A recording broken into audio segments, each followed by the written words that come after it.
What is going on, YouTube? What is going on, everybody? Welcome to my squared circle. Welcome to my channel. Of course, I go by the name of BX Boxer. And thank you guys for joining me. Thank you for clicking on this face to see what's going on this channel. If you guys like what's going on, please hit the subscription button, hit the notification bell, hit the like button, and comment in the comment section below, because I would love chatting up with you guys, see what's going on in the comic book community. But I thank you again for joining me today.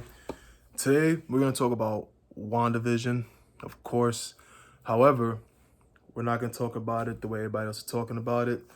There's a ton of videos going out there, especially from my boys from Gary, Gem, Principal Defects, talking about the Easter eggs and the New York Warriors with Thorough and Joker and all those cool cats over there.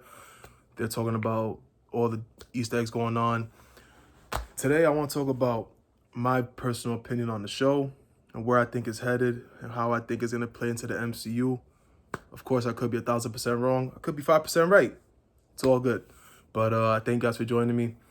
And of course, any feedback is welcome in this channel.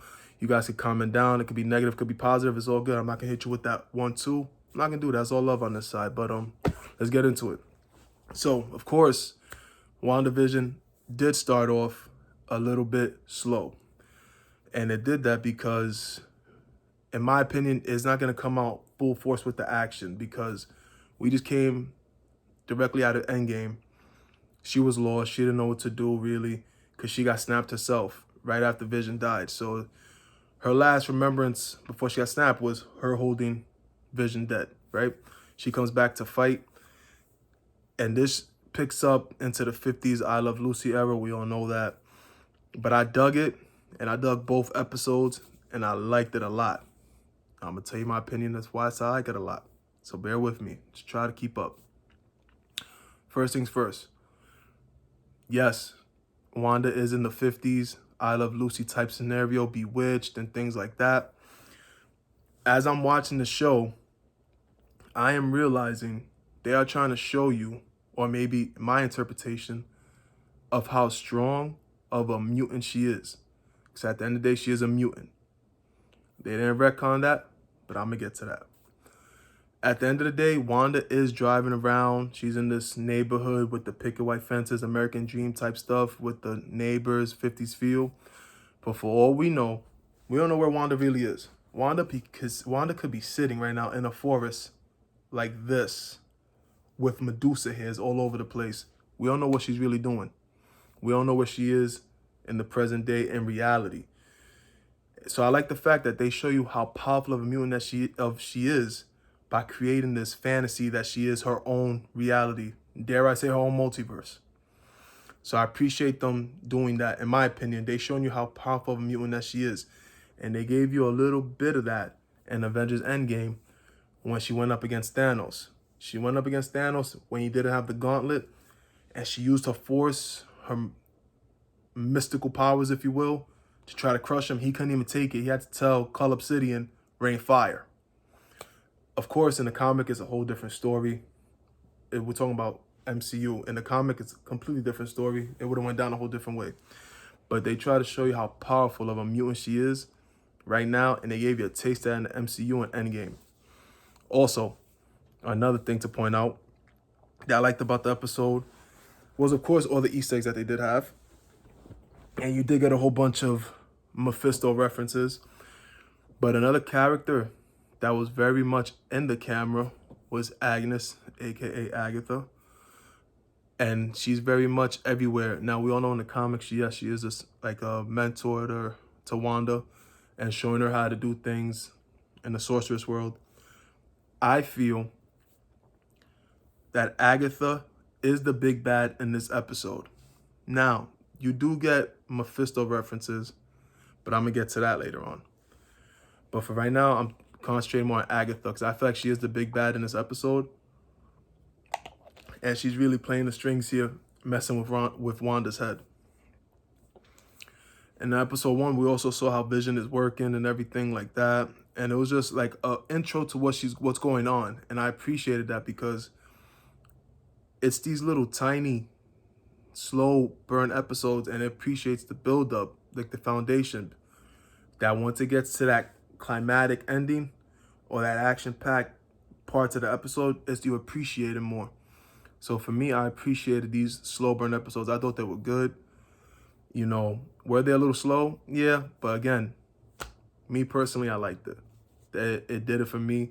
Maybe because we've been in a drought for so long with no MCU movies or shows, and we just came off of Wonder Woman 1984. Who knows? But I really dug both of these episodes wholeheartedly. Another thing I really dug about it was the ending of each episode. You could tell that someone is watching her. It's clear as day. Someone is watching her from S.W.O.R.D. We don't know who it is. It could be the character Darcy from Thor or Agent Wu. We don't know.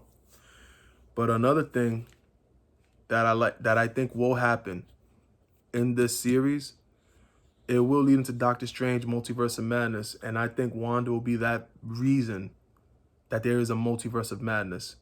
Because, go back to the first episode, you could tell she's trying to create this perfect reality for herself, for Vision, the man that she lost, that she loved. But she can't keep it intact. As powerful as she is of a mutant, she cannot keep this reality intact. When you saw when Vision's boss came over with his wife for dinner, he asked her, well, how you get here? How'd you guys meet? Tell me. And she was just stuck. It seems like every time she gets stuck, there's a glitch in her reality. But she can control her reality. Because even though she was just like this, not knowing how to answer, she goes, Vision, help him. Because she can control it and make it all go away. Now we're going to fast forward for a quick second to episode 2. At the end, you have the gentleman coming out the sewer with the bee outfit, with the bees all around. She's like, no. Rewinds it and changes it. And I feel all these inconsistencies in this reality that she has is going to drive her to go crazy, House of M style. But instead of it being no more mutants, is no more multiverses. Or she's going to go crazy trying to fix that reality, going through the multiverses, looking for Vision, looking for the kids that she might have in the show, or that she will have in the show. And she's the reason that there's going to be a multiverse of madness. Now, going back to Agatha. Agatha, I don't think will lead directly to Mephisto.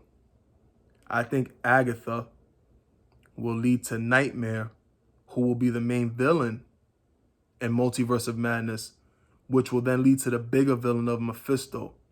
Kind of like what they did with Thanos in the Avengers movie, that you had Loki in the main Avengers 1, who was the main villain, but he was looking up for Thanos. He was starting off from Thanos, and it just trickled down to Loki.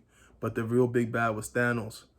I think in this part, the person who's going to be starting it all is Agatha, and is going to work his way up from Nightmare to whoever else to Mephisto.